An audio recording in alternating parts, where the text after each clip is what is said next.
السلام عليكم ورحمة الله وبركاته. النهاردة هنعمل المسقعة البلدي الأصلية بالطريقة الصح المظبوطة، ريحتها تجنن. بسم الله ما شاء الله، الله أكبر. عايزة أقولك طعمها كان تحفة. بعد الفيديو ده هتبقي محترفة في عمايل المسقعة، مش هتبطلي تعملي المسقعة البلدي غير بالطريقة دي. طريقتها سهلة وبسيطة جدا، وعايزة أقولك النتيجة تحفة. النهاردة هنعملها اقتصادية بدون لحوم، بدون أي حاجة. النهاردة هتبقى اقتصادية جدا. يلا بينا نشوف عملناها ازاي. في الاول كده انا قطعت الخضار وجهزته عشان الفيديو ما يبقاش طويل.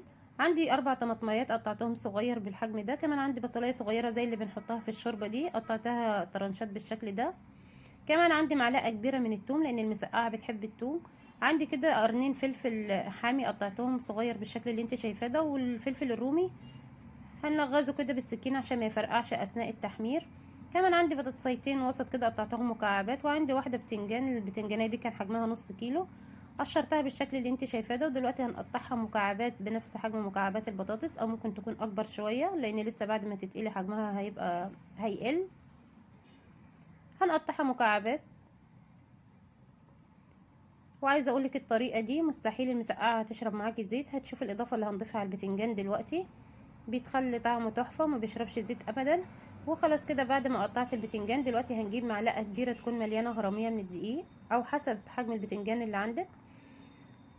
جربي كده تضيفي معلقه دقيق على البتنجان، مستحيل يشرب منك ولا نقطه زيت ولا لونه يسود، بيبقى جميل جدا وافضل كمان من اضافه النشا.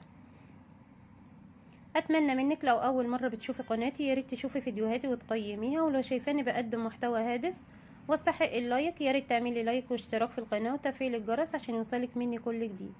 خلاص كده عندي الطاسه على البوتاجاز، حطيت فيها زيت سبته يسخن كويس جدا. هننزل بالبطاطس الاول لان البطاطس ما بتوسخش الزيت او ما بتغمقش الزيت، خصوصا لو كانت بطاطس تحمير. وخلاص كده مش هنقلب البطاطس، هنسيبها لحد ما تتحمر.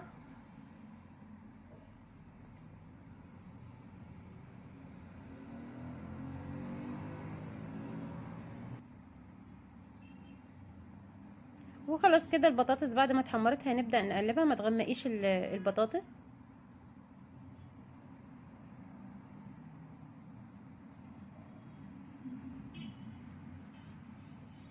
وخلاص كده البطاطس استوت. دلوقتي هنشيل البطاطس على ورق مناديل مطبخ عشان لو فيها اي زيت زيادة يمتصه.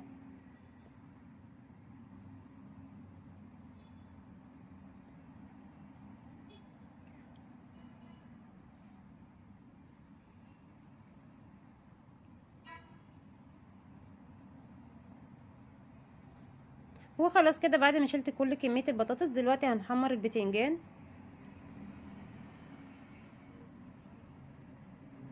هتشوفي معايا دلوقتي اضافة الدقيق هتفرق جدا في طعم البتنجان، وكمان مش هيشرب ولا نقطة زيت.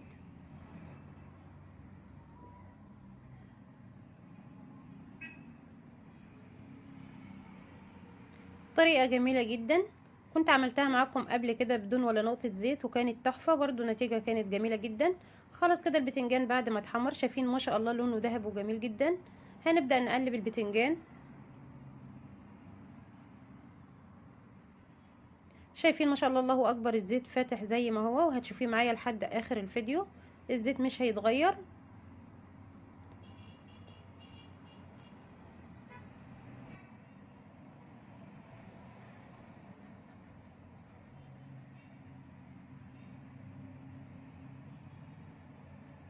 شايفة ما شاء الله الله اكبر الزيت لونه فاتح. وخلاص كده شايفة البتنجان لونه جميل جدا تحفة.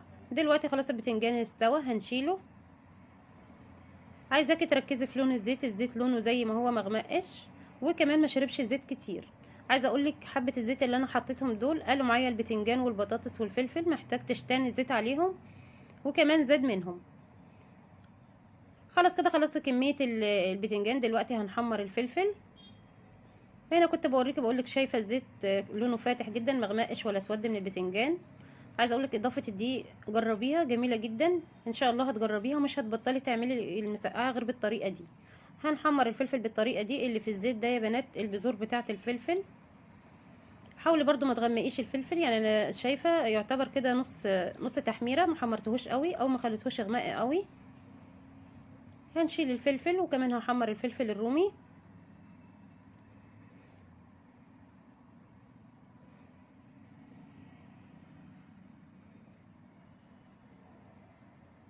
هنحمر الفلفل برضو مش هنغمقه. شايفه كده لونه كده جميل جدا. وخلاص كده يبقى خلصنا كل الخضار عندنا كده حمرناه. دلوقتي هنبدأ نعمل التسبيكة بتاعه المسقعة.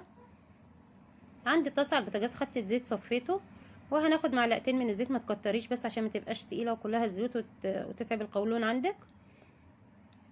هسيب الزيت يسخن.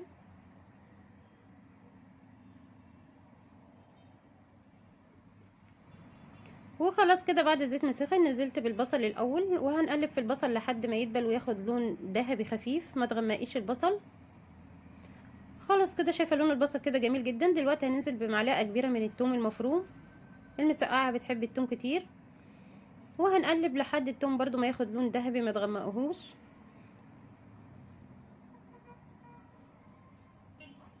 وخلاص كده شايفه كده لون كده جميل جدا، وريحه الثوم كمان ظهرت. هنبدأ ننزل بمعلقة كبيرة من الخل، وعايزة اقولك معلقة الخل دي هتودي المسقعة في حتة تاني خالص، طعمها رهيب وريحتها كانت قلب الشقة قلب. دلوقتي هننزل بالطماطم والبهارات بتاعة المسقعة. يا بنات مش بتحتاج بهارات كتير، هي كزبرة وكمون وملح، مفيش اكتر من كده. في ناس بتضيف فلفل اسود مفيش مشكلة، بس مش اكتر من كده. ما ينفعش طبعا نضيف بهارات لحمة وسبع بهارات والكلام ده كله. هي كمون كزبرة وملح، ولو حابه تضيفي رشه بسيطه من الفلفل الاسود مفيش مشكله. الملح بتاعي ده عليه الكمون وعليه الكزبره. هنضيف معلقه ملح، طبعا هتظبطي الملح حسب رغبتك انتي. وههدي النار وهغطيها وهسيبها لحد الطماطم ما تستوي. شايفه كده الطماطم استوت وكمان البصل استوى مع الطماطم، وبقى طعمها تحفه وريحتها تجنن. دلوقتي هننزل بالبتنجان. شايفه البتنجان لونه فاتح وجميل جدا مقرمش. وكمان هنضيف البطاطس والفلفل. شايفه الخضار ما شاء الله التسويه بتاعته جميله جدا، ما تغمقيش الخضار في التحمير اكتر من كده.